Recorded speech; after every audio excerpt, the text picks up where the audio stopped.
세상에 눈이라는 존재가 이토록 무섭고 동시에 아름답다고 느껴본 경험은 제 삶에서 처음이었습니다. 아마 저처럼 플로리다에서 태어나 성장한 사람이라면 누구나 동일하게 느꼈을 것입니다.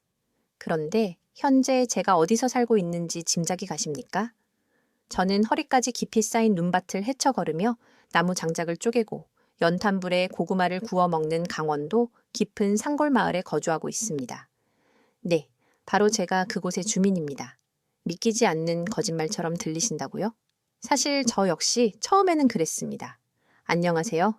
제 이름은 제시카 스미스입니다. 저는 미국 플로리다 출생으로 35년간 그곳에서 자랐으며 광고 디자이너로 일하고 있습니다.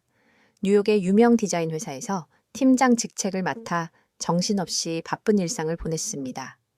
저희 가족은 전형적인 미국 남부의 화목하고 평화로운 가정을 이루고 있습니다. 아버지는 퇴역한 해군 출신이셨고 어머니는 지역병원에서 간호사로 봉직하셨습니다. 저희는 항상 햇살이 가득한 집에서 바비큐 파티를 즐겼고 심지어 12월의 크리스마스에도 반팔 티셔츠를 입을 수 있었습니다. 그러니 제가 한국, 그것도 눈이 허리 높이까지 쌓이는 강원도의 산골 마을로 시집을 가겠다고 했을 때 부모님들이 얼마나 경악하고 충격을 받으셨을지 충분히 상상하실 수 있을 것입니다. 남편인 이준호 씨를 처음 만난 것은 4년 전 뉴욕에서 개최된 국제 디자인 컨퍼런스 자리였습니다. 그는 당시 한국에서 온 스타트업 대표였는데 영어를 유창하게 구사하지는 못했지만 그가 가진 아이디어와 진솔한 태도는 제게 깊은 인상을 남겼습니다. 특히 그가 발표한 미니멀리즘, 한옥 디자인에 매료되어 발표가 끝난 직후 일부러 다가가 대화를 나누었습니다. 그렇게 저희는 이메일을 통해 관계를 이어가기 시작했고 몇 달 후 제가 직접 한국을 방문하게 되었습니다. 잠시 이 이야기를 멈추고 드리고 싶은 말씀이 있습니다.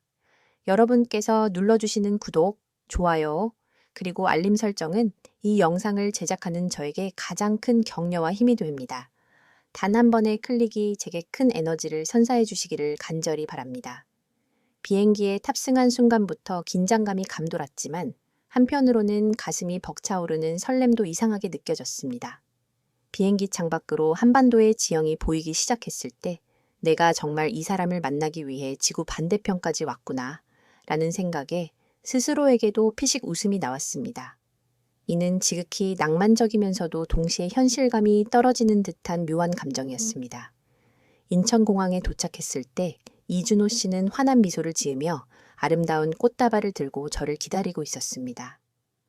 솔직히 그 장면 하나만으로도 이미 제 마음은 절반 이상 그에게 기울었습니다. 아, 이 남자가 나를 진심으로 좋아하는구나 라는 확신이 들었습니다. 그날부터 2주 동안 그는 저를 정말 극진한 정성으로 한국 곳곳을 안내해 주었습니다. 서울의 북촌 한옥마을, 한강공원에서 즐긴 자전거 데이트, 부산 해운대의 밤바다, 그리고 제 인생에서 가장 황홀했던 경험 중 하나였던 제주도 우도 트레킹까지 모든 순간이 감동의 연속이었으며 제가 전혀 예상하지 못했던 한국의 다채로운 면모가 끊임없이 펼쳐졌습니다. 하지만 제 기억 속에 가장 인상 깊게 남아있는 장소는 서울 인사동이었습니다. 그날은 겨울 초입으로 눈이 살짝 흩날리고 있었고 저희는 한옥 카페에서 따뜻한 유자차를 마신 후 좁은 골목길을 천천히 걸었습니다. 전통 한지 공예 가게, 고서점, 그리고 은은한 향이 풍기는 향초 가게까지 모든 것이 이국적이면서도 포근한 감성을 자아냈습니다. 그 골목의 끝자락에는 작고 오래된 도자기 공방이 하나 자리 잡고 있었습니다. 푸른색 타일 간판에는 백토양이라고 쓰여 있었고 유리창 너머로는 도예가 한 분이 흙으로 도자기를 빚고 있는 모습이 보였습니다. 저희는 자연스럽게 그 가게 안으로 발걸음을 옮겼습니다. 이준호 씨는 도자기 하나하나를 조심스럽게 들여다보며 설명해 주기 시작했습니다. 이것은 조선백자입니다. 이 단순하면서도 우아한 곡선이 아름답다고 생각하지 않으세요? 도자기 하나를 완성하기까지 몇 주가 걸릴 수도 있고 불에 들어가 나오는 동안에는 어떤 형태와 색깔로 탄생할지 아무도 예측할 수 없습니다. 그의 눈은 정말 반짝였는데 마치 어린아이가 자신이 가장 아끼는 장난감을 설명하는 듯한 순수한 열정이 담겨 있었습니다. 저는 바로 그 순간 한 사람의 진심을 보았습니다. 단순히 미적인 것을 넘어 무언가를 깊이 소중하게 여기는 사람만이 가질 수 있는 진심이었습니다. 그리고 그 즉시 저는 마음속으로 이렇게 생각했습니다. 아, 이 사람과 함께라면 평생을 살아도 흥미롭고 재미있을 것이다. 이 사람은 내가 알지 못하는 세계를 많이 알고 있으며 그것을 내게 기꺼이 보여주고 싶어 한다. 그리고 그 세계는 참 따뜻하다. 그날 저희는 도자기 찻잔 하나를 구매했습니다. 작고 푸르스름한 회청색의 다완이었는데 그는 그것을 가리키며 이렇게 말했습니다. 이것은 우리 집에 두죠. 나중에 이 찻잔으로 함께 차를 마시면 정말 좋을 것 같습니다. 이 순간은 그저 평범한 관광 일정 중 하나일 수도 있었겠지만 저에게는 인생의 방향을 결정하는 중대한 전환점이었습니다.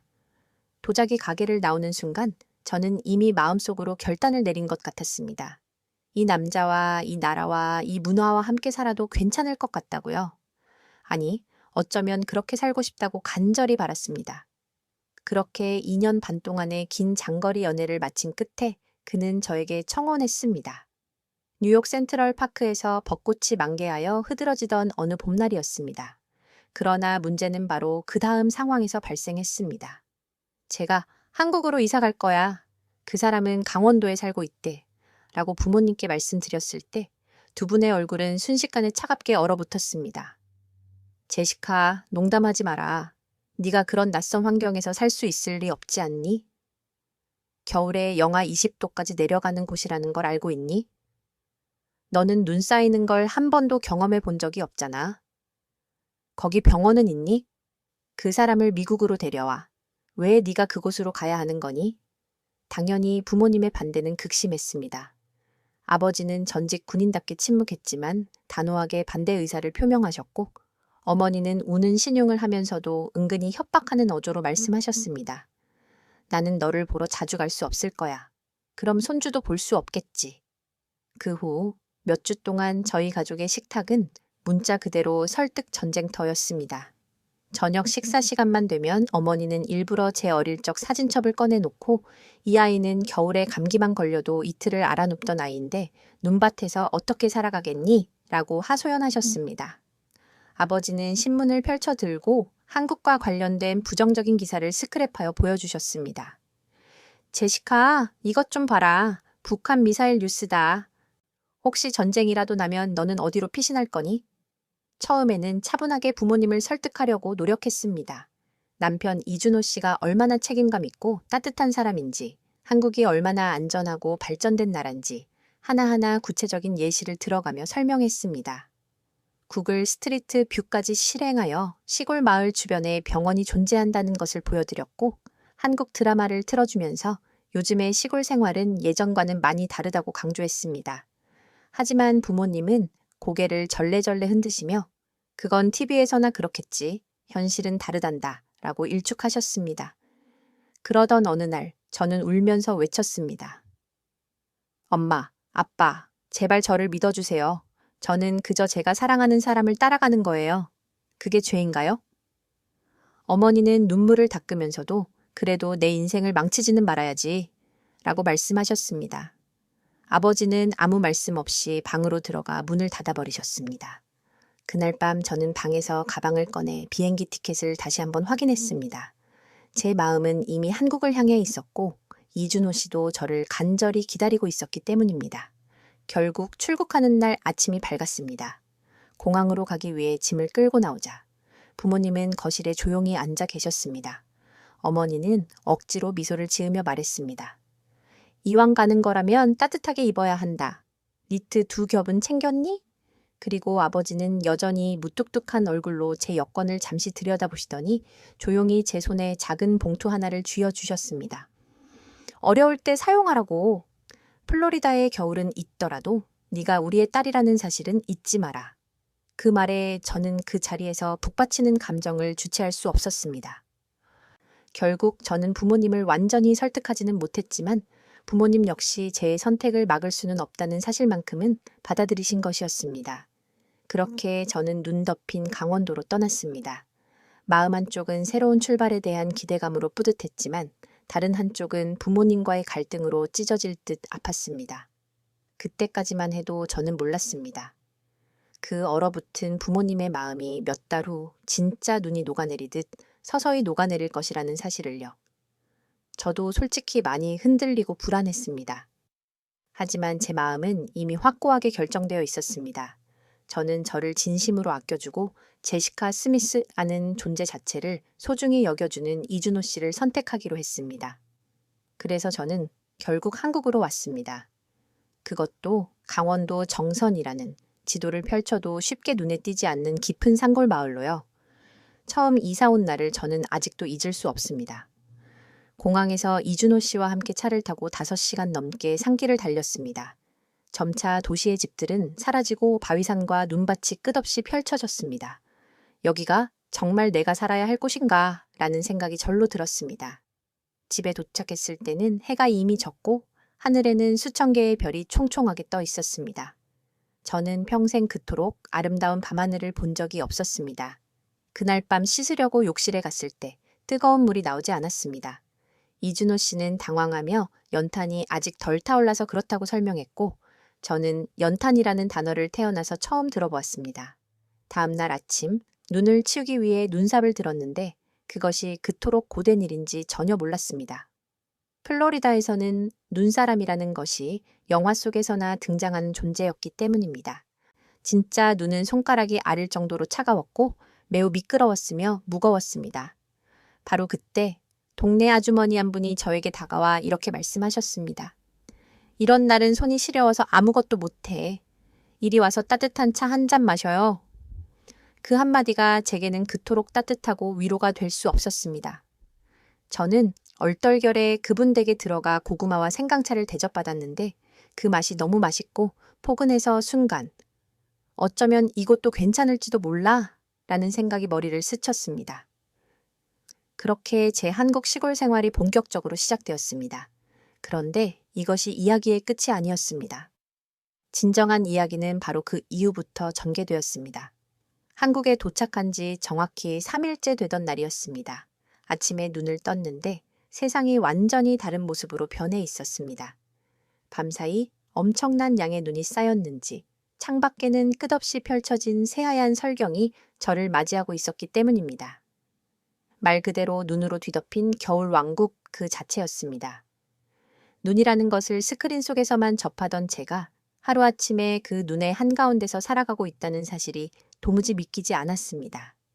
이준호 씨는 그런 저를 보고 마을 산책을 나가자며 장화를 건네주었습니다. 눈길이 미끄러우니 반드시 조심해야 합니다. 라고 당부하면서요. 장화를 신는 것도 어색했고 눈길을 걷는 것도 익숙하지 않았지만 이상하게도 자꾸만 웃음이 나왔습니다. 발이 눈 속으로 빠질 때마다 푹 소리가 났고 흩날리는 눈송이가 뺨에 닿을 때마다 차가우면서도 몽글몽글한 기분이 들었습니다. 눈을 만지며 즐거워하는 제 모습을 보며 이준호 씨는 이렇게까지 좋아할 줄은 몰랐네요. 라며 흐뭇해했습니다. 이곳 정선의 마을은 정말 작고 조용한 동네였습니다.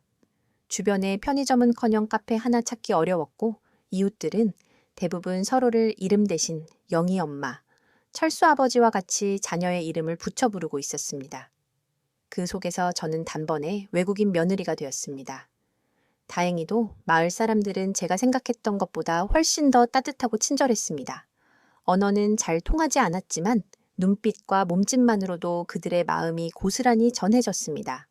특히 옆집 할머님은 매일 아침 김치찌개를 가져다 주셨는데 입맛에 맞을지 모르겠다며 염려하시는 그 음식이 제게는 이루 말할 수 없이 따뜻하게 느껴졌습니다. 하지만 마냥 낭만적인 순간만 있었던 것은 아니었습니다. 날씨는 정말 혹독했고 생활 환경 또한 플로리다와는 너무나도 달랐습니다. 플로리다에서는 수도꼭지를 틀면 따뜻한 물이 즉시 나왔고 전기 히터만으로도 겨울을 충분히 날 수 있었습니다. 그런데 이곳에서는 아침마다 이준호 씨가 연탄을 갈아야 했고 그 연탄이 제대로 타야만 방바닥이 온돌로 따뜻해졌습니다. 그 과정은 참으로 낯설었고 때로는 조금 두렵기도 했습니다. 한 번은 이준호 씨가 외출 중일 때 연탄불이 꺼져버렸고 방은 순식간에 얼음장처럼 차가워졌습니다. 당황한 저는 남편에게 전화했지만 신호만 갈 뿐 받지를 않았습니다. 혼자서 연탄불을 어떻게 다시 피워야 할지 몰라 우왕좌왕하다가 옆집 아주머니께 도움을 청했습니다. 아주머니는 아무런 말 없이 외투를 걸치고 달려와 능숙한 손놀림으로 연탄을 갈아주셨습니다. 그 손길은 마치 가족을 챙기는 것처럼 따뜻했습니다. 그리고 저를 보며 웃으시면서 이렇게 말씀하셨습니다. 처음이니까 그럴 수 있지? 나도 서울에서 시집 올 땐 아무것도 몰랐어. 그 말을 듣는데 이상하게 눈물이 핑 돌았습니다. 저는 이곳에서 영원히 외부인으로 남을 줄 알았는데 그렇게 진심으로 이해해주는 사람이 있다는 사실에 큰 안도감을 느꼈습니다.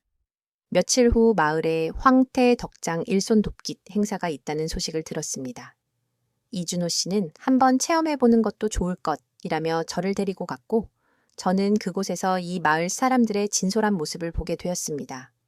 황태는 겨울철에 명태를 얼고 녹이는 과정을 반복하여 만드는 것인데 그 과정은 예상보다 훨씬 고되었습니다. 무거운 명태를 하나하나 손으로 걸어야지 했고 차가운 바람을 맞으며 돌아다녀야 했기 때문입니다. 손가락이 꽁꽁 얼고 발끝이 저릴 정도의 추위였습니다. 그런데도 모두들 웃으며 즐겁게 일하고 있었습니다. 누군가는 김이 모락모락 피어나는 고구마를 나누어 주었고 또 다른 누군가는 황태를 치면서 박자에 맞춰 노래를 부르고 있었습니다. 날 보러 와요, 날 보러 와요. 그 목소리는 마치 어린 시절 어머니가 불러주시던 자장가처럼 편안하고 정겹게 들렸습니다. 그날 이후 저는 이 마을을 조금은 다른 시선으로 바라보기 시작했습니다. 처음에는 불편하고 고립된 시골이라고만 여겼던 이곳이 어쩌면 제가 뉴욕에서의 바쁜 삶 속에서 잃고 살았던 따뜻함과 느림의 미학이 살아 숨쉬는 곳이 아닐까 하는 생각이 들었습니다. 회사에서 하루에 수십 통의 이메일에 답장하고 점심도 허겁지겁 닿으며 살았던 제 삶에서는 결코 느껴보지 못했던 감정들이 여기에 존재했습니다. 또 하나 놀라웠던 사실은 언어가 달라도 통하는 정칭이 있다는 것이었습니다. 어르신들이 주름진 손으로 제 손을 꼭 잡아주실 때, 따뜻한 밥 한 그릇을 건네주실 때, 그리고 한겨울에도 반찬을 나누어 주시면서 이건 된장을 조금 덜 넣었어. 미국 사람은 싱거운 걸 좋아한다며 라고 말씀해 주실 때 그 순간순간이 쌓여 제 마음속에 한국이라는 나라가 견고하게 자리 잡기 시작했습니다. 이준호 씨와의 관계도 더욱 깊어졌습니다. 그는 매일 저에게 한국어 단어를 하나씩 가르쳐 주었습니다. 처음 배운 단어는 고맙습니다였고 그 다음은 정이었습니다. 저는 정이라는 단어가 특히 마음에 들었습니다. 단순한 친절을 넘어서 무언가 더 깊고 따뜻하며 인간적인 감정이 느껴졌기 때문입니다. 그런 단어가 존재한다는 사실 자체가 신기하게 다가왔습니다. 언제부턴가 저는 매일 아침 창밖의 눈을 바라보며 하루를 시작하게 되었습니다. 처음에는 너무나 낯설고 두려웠던 그 눈이 이제는 마치 저를 감싸 안아주는 포근한 이불처럼 느껴졌습니다. 이 눈이 이곳을 부드럽게 덮어주는 만큼 저 역시 이 마을의 품 안에 조금씩 스며들고 있었던 것 같습니다. 그렇게 강원도의 겨울은 제 삶의 리듬을 느리지만 분명하게 바꾸어 놓고 있었습니다. 어느덧 시간이 흘러 저희는 결혼식을 준비하게 되었습니다. 눈이 펑펑 내리던 어느 이른 아침, 이준호 씨와 함께 작은 동네 예식장을 둘러보고 돌아오는 길이었습니다.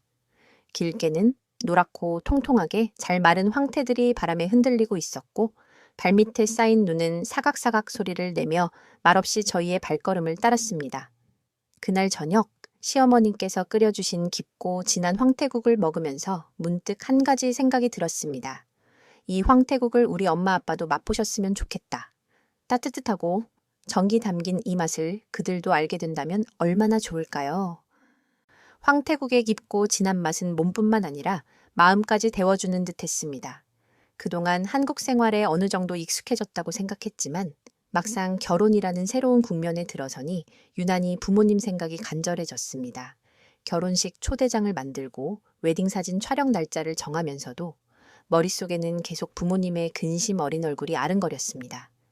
결국 용기를 내어 전화를 걸었습니다. 통화 버튼을 누르기 전 심호흡을 2번이나 했습니다.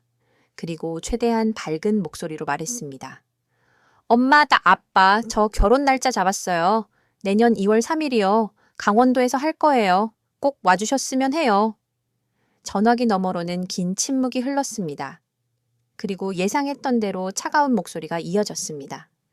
제시카, 지금 무슨 말을 하는 거니? 한겨울에. 그것도 한국의 시골에서 결혼식을 올린다는 게 말이 되니? 추운 곳에서 하객들은 어떻게 하라는 거니? 너 정말 우리가 가서 대체 뭘 어쩌기를 바라는 거니? 저는 차분하게 설명했습니다. 전통 혼례가 아니라 작고 따뜻한 실내 예식장이며 숙소도 미리 편안하게 마련해 놓겠다고. 음식도 정성껏 주문해 두고 결혼식 다음 날에는 조용하고 아늑한 온천 마을에서 휴식도 취할 수 있다고 자세히 말씀드렸습니다. 하지만 부모님의 냉담한 반응은 변하지 않았습니다. 그게 중요한 문제가 아니야. 우리가 한국을 왜 가야 하냐고. 너 정말 아직도 우리가 이 결혼을 찬성한다고 생각하는 거니? 그 말을 듣는 순간 가슴이 철렁 내려앉았습니다. 제가 이전보다 나아졌다고 믿고 있었는데 부모님의 마음은 여전히 그 자리에 머물러 있었던 것입니다. 저희의 선택을 단순한 충동으로 여기고 한국이라는 나라를 위험한 외지로 인식하는 그 생각은 여전히 견고하게 자리 잡고 있었습니다. 그날 밤 저는 하염없이 눈물을 흘렸습니다. 결혼이라는 행복한 사건 앞에서 축복 대신 외면을 받아야 한다는 현실이 저에게 너무나 고통스럽게 다가왔습니다. 이준호 씨는 조용히 제 곁에 앉아 저를 다독이며 말했습니다. 직접 초대합시다. 그냥 초대장만 보내는 것이 아니라 부모님이 직접 이곳을 경험하실 수 있도록 말입니다. 부모님이 여기에 오셔서 당신과 제가 이 마을에서 어떻게 살아가고 있는지, 어떤 따뜻한 사람들과 어울리고 있는지 직접 보신다면 마음이 달라질 수도 있지 않겠어요? 그 말이 제 가슴 깊이 파고들었습니다. 진정한 결혼 허락이란 말로 받는 것이 아니라 마음으로 받아야 하는 것임을 저 역시 잘 알고 있었습니다. 저는 부모님을 이곳으로 초대하여 이 땅의 공기와 사람들과 음식을 직접 보여주기로 굳게 결심해 뒀습니다. 며칠 뒤 다시 전화를 걸었습니다. 그리고 조심스럽게 말씀을 드렸습니다. 엄마, 아빠, 제가 결혼하는 것을 억지로 허락해 달라고 강요하지 않겠습니다. 대신 단 한 번만 와보셨으면 해요. 제가 살고 있는 이곳을 직접 눈으로 보고 제가 얼마나 행복한지 직접 느껴보셨으면 좋겠어요. 처음에는 말도 안 된다며 펄쩍 뛰시던 어머니가 며칠 뒤에는 조용히 물어보셨습니다. 거기 병원은 있니? 그리고 아버지는 큰 소리는 내지 않으셨지만 여권을 새로 갱신하러 가셨다는 소식을 어머니를 통해 전해 들었습니다. 그렇게 부모님을 위한 한국 방문 여행이 준비되기 시작했습니다. 그것은 결혼식을 위한 초대가 아니라 제 새로운 인생을 부모님께 직접 보여드리기 위한 진심 어린 초대였습니다. 저는 황태국 끓이는 실력을 조금 더 연습하여 반드시 그들에게 그 맛을 제대로 전하고 싶었고 동네에서 가장 따뜻한 방이 있는 숙소를 미리 예약했습니다. 그리고 마을 어르신들께는 정중하게 부탁드렸습니다. 제 부모님이 미국에서 오시거든요. 혹시 실례가 되지 않는다면 따뜻하게 인사 한 번만 건네주세요. 한국이 얼마나 좋은 곳인지 직접 느끼게 해 드리고 싶습니다. 어르신들은 기꺼이 환한 미소를 지으며 고개를 끄덕이셨습니다. 그럼 당연히 그래야지. 멀리서 온 손님인데 인사를 안 해줄 수 있나? 그때 깊이 느꼈습니다. 이 마을 사람들이 저를 얼마나 따뜻하게 품어주었는지를. 그리고 그 따뜻함을 이제는 제 친가족에게도 전해주고 싶었습니다. 이제 곧 부모님이 한국으로 오십니다. 추운 겨울이지만 저는 확신하고 있습니다. 이곳에서 만나게 될 눈, 강원도의 바람, 정겨운 음식, 그리고 따뜻한 사람들. 그 모든 것이 결국 우리 가족 사이에 얼어붙어 있던 마음을 천천히 녹여줄 것이라는 확신 말입니다. 부모님이 인천공항에 도착하시던 날, 하늘은 유난히 맑고 푸르렀습니다. 마음 한구석은 계속 조마조마했지만 오랜만에 뵙는 부모님의 얼굴을 본 순간 복잡했던 감정들은 일순간에 사라졌습니다. 어머니는 마스크 사이로 눈물이 그렁그렁 고이는 것을 보였고 아버지는 말없이 제 가방을 들어주셨습니다. 따로 많은 대화는 없었지만 그 침묵 속에서도 저는 그들의 마음이 아주 조금씩 열리고 있다는 것을 분명히 느낄 수 있었습니다. 정선까지 오는 길은 길고 굽이쳤지만 저는 일부러 창밖의 풍경들을 하나하나 설명하며 분위기를 풀려고 노력했습니다. 강원도의 설산, 굽이진 계곡, 전통적인 한옥 지붕들이 보일 때마다 부모님의 표정은 미묘하게 변했습니다. 특히 아버지는 눈이 이렇게 많이 쌓이는 곳은 처음 본다며 차창에 이마를 기대고 바깥을 한참 동안 바라보셨습니다.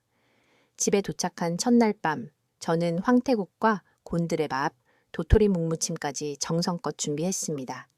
동네 아주머니가 특별히 가져다 주신 직접 담근 김장김치도 함께 식탁에 올랐습니다. 어머니는 조심스럽게 황태국을 한 숟갈 떠드시더니 고개를 끄덕이며 말씀하셨습니다.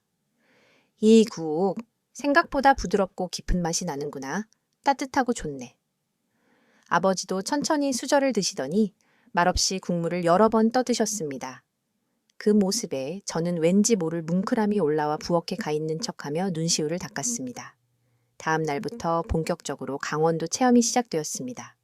첫 일정은 황태 덕장이었습니다. 부모님은 처음 보는 황태 말리는 과정을 신기한 듯 바라보셨습니다. 저는 일부러 어르신들께 미리 말씀을 드려놓았고 동네 분들은 부모님께 따뜻한 인사를 건네주셨습니다. 아이고, 미국에서 오셨어요? 우리 제시카 진짜 열심히 먹이 살아요. 착하고 성실하고. 그 말에 어머니는 멋쩍게 웃으시며 고개를 끄덕이셨고 아버지는 저희 딸이 괜찮은 사람들과 함께 산다니 안심이 되네요. 라고 조용히 말씀하셨습니다. 그 한마디에 제 가슴이 뭉클하게 저려왔습니다. 그 다음은 연탄갈이 체험이었습니다. 아버지는 태어나서 처음 만져보는 연탄을 조심스럽게 들었다, 놓았다 하시며 이거 참 정감 있네 라고 하셨고 어머니는 시어머님과 함께 된장찌개를 끓이면서 연신 이런저런 질문을 쏟아내셨습니다. 이 된장은 언제 담그는 거예요? 곤드레는 데치기만 하면 되는 건가요? 어머니는 요리법을 꼼꼼히 적어가며 저에게 나중에 집에서도 해줘야겠다며 웃으셨습니다. 그런 모습이 참 따뜻하고 편안해 보여서 저는 더 이상 부모님의 눈치를 보지 않고 그저 함께 있는 이 시간을 마음껏 즐기기로 했습니다. 하이라이트는 장날이었습니다. 시골 오일장에는 온갖 생선, 나물, 수공예품들이 가득했고 어머니는 수세미와 손뜨개 목도리를 고르며 신기해 하셨습니다. 아버지는 막걸리 시음 코너에서 어르신들과 막걸리 한 잔을 나누시며 한국 사람들은 정기 많네요 라고 환하게 웃으셨습니다. 그 장면을 보고 있자니 어쩐지 눈물이 날 것만 같았습니다. 그날 밤 장작불 앞에 앉아 도란도란 이야기를 나누던 중 아버지가 갑자기 조용히 입을 열었습니다. 제시카, 네가 처음 한국에 간다고 했을 때 솔직히 나는 전혀 이해가 되지 않았다. 왜 굳이 낯선 땅, 낯선 문화, 힘든 시골 생활을 스스로 선택하냐고 생각했었지. 근데 지금 보니까 너는 여기서 정말 행복하고 잘 살고 있구나. 어머니도 말없이 제 손을 잡아주셨는데 따뜻하고 부드러운 손길이었습니다. 그리고 한참 후 아버지는 마침내 말씀하셨습니다. 결혼 허락하마. 미안하다 딸. 우리가 너무 늦었지. 그 순간 저는 더 이상 말을 할 수가 없었습니다. 가슴이 꽉 막힌 것 같았고 뜨거운 눈물이 볼을 타고 하염없이 흘러내렸습니다. 옆에서는 이준호 씨도 조용히 눈시울을 붉히고 있었고 시어머님은 저를 따뜻하게 꼭 안아주셨습니다. 며칠 후 부모님은 한국에서의 일정을 모두 마치고 미국으로 돌아가셨습니다. 공항까지 가는 길에 아버지는 우리도 다음에는 친구들과 함께 올게. 이곳 참 좋은 곳이더라. 라며 웃으셨습니다. 어머니는 황태국 레시피 꼭 이메일로 보내줘야 돼 라고 말씀하시며 마지막까지 따뜻한 인사를 남기셨습니다. 이제 저는 강원도의 겨울을 더 이상 두려워하지 않습니다. 이 눈밭이 더 이상 외롭게 느껴지지 않고 이곳이 제 삶의 확고한 중심이 되었음을 확신하고 있습니다. 그리고 그 삶의 중심에 사랑하는 가족 모두가 함께하고 있다는 것이 얼마나 큰 선물인지 그것을 깊이 느끼게 되었습니다. 오늘의 이야기는 여기까지입니다. 저희 제시카와 이준호의 감동적인 사연이 마음에 드셨다면 주저하지 마시고 구독과 좋아요를 부탁드립니다. 또한 이 영상에 대한 여러분의 소중한 의견을 댓글로 남겨주시면 저희에게 큰 힘이 될 것입니다.